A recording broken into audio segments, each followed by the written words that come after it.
레이커스는 운이 좋았어. 클리퍼스가 오늘 이제 덴버 너겟츠한테 7차전에서 말도 안 되게 지고 떨어졌지. 카와이 레나드가 14득점밖에 못했고 클리퍼스의 주전들이 14득점 이상한 선수가 없었지. 그래가지고 진짜 뭐 완전 개판인 경기력으로 클리퍼스가 졌는데 케미스트리의 문제고 리더의 부재고 실제로 얘네들이 아무런 똘똘 뭉치는 그런 유대감 없이 플레이오프에서 그것도 보통의 경기 환경과 다른 올랜도 버블에서 진짜 밖에 나가지도 못하고 호텔 생활을 하면서 그렇게 경기를 할 때야말로 진짜 케미스트리와 리더십과 어떤 이 구단 분위기, 팀 내 분위기가 가장 중요한데 이제 그게 가장 없었고 또 한 가지 클리퍼스의 문제점은 너무 거만했다는 거지. 로드 매니지먼트를 하면서 자기네들은 필요할 때 플레이오프가 되면 보여줄게. 그러면서 실제로 걔네들의 그 주전 멤버들이 총 같이 뛴 경기가 뭐 몇 경기 안 될 거야.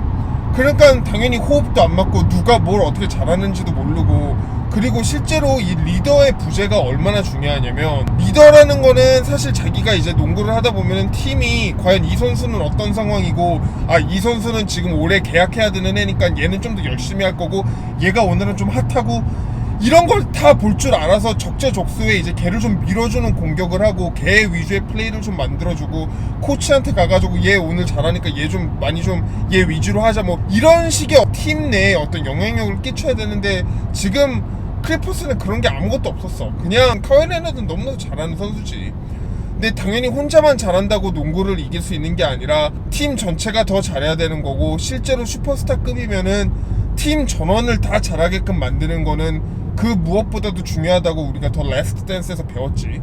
마이클 조단도 그렇게 했고 실제로 코비 브라이언트도 그렇게 했고 그리고 그때 그 정도 이제 레벨이 올라와야지만 그 슈퍼스타 레벨이 되는 것 같은 거야.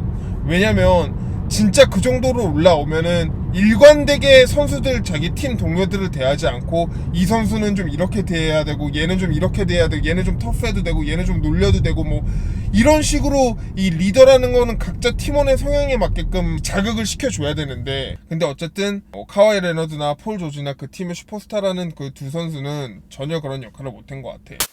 Now let me get to last night's game. Kawhi Leonard. That might be the biggest choke job we've ever seen in NBA history. I mean, it was that bad. It was that bad.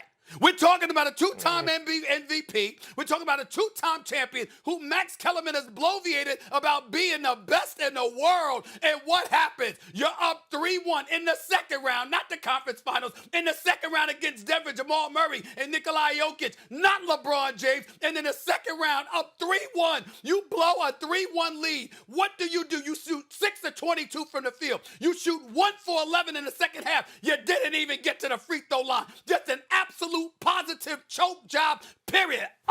It's just that simple.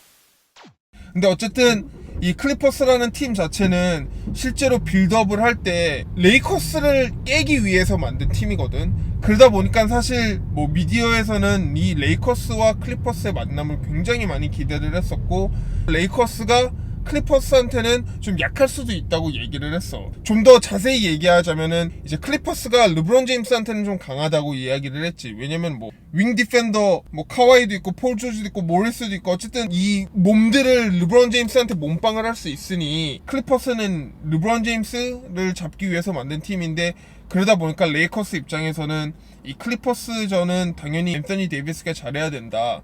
앤서니 데이비스가 어떻게 하냐에 따라서 클리퍼스를 이길 수 있고 뭐 질 수도 있다 이런 식으로 얘기가 나왔었는데 이제는 사실 다 의미 없는 이야기가 돼버렸고 앤서니 데이비스는 지금 요키치밖에 생각을 하면 안 돼. 지금 앤서니 데이비스가 요키치를 잡기 위해서는 실제로는 요키치는 외곽에서도 잘하고 패스 센스도 있고 너무나도 이번 시즌에서 본인이 어떤 선수인지 증명을 했는데 앤서니 데이비스야말로 진짜 요키치를 상대로 자기가 최고의 퍼포먼스를 또 내야 되긴 하지. 물론 클리퍼스 전만큼 어떤 부담은 없을 수도 있지만 어쨌든 컨퍼런스 파이널이니까 당연히 열심히 해야 되고 이럴 때일수록 앤서니 데이비스는 계속 안쪽에서 드립다 파야 될 것 같아. 처음부터 계속 안쪽을 파다가 그 다음에 또 나오고 어쨌든 적재적소에 그렇게 적극적인 모습을 보여줘야지. 안 그러면은 뭐 요키치한테 홀딱 당할 것 같고 르브론 제임스야말로 진짜 본인이 이제 얼만큼 이 영리한 이 베테랑인지를 보여주는 이제 시리즈가 될 것 같은 게 이 영건들을 상대로 르브론 제임스의 어떤 노련미가 어떻게 보여줄지 좀 기대가 되는 것 같아. 르브론 제임스 입장에서는 어떻게 보면은 뭐 덴버를 더 쉽게 생각할 수도 있겠고, 물론 이제 카와이 레너드 같은 어떤 그 파이널 MVP 그런 슈퍼스타가 없으니 어쨌든 간에 덴버 너게츠가 아무리 어려도 이렇게 7차전을 2번이나 겪고 올라오면은 체력적으로도 좀 많이 붙일 거고 선수들도 집중력이 좀 많이 떨어질 테니까, 어쨌든 르브론 제임스가 과연 이 상황을 어떻게 또 어떤 작전을 들고 나와가지고 또 덴버랑 붙을지 좀 기대가 되는 것 같아. 일단 오늘은 클리퍼스와 이제 서부 결승에 대해서 이야기를 했고, 또 다른 재미난 얘기 있으면 돌아올게. 피스.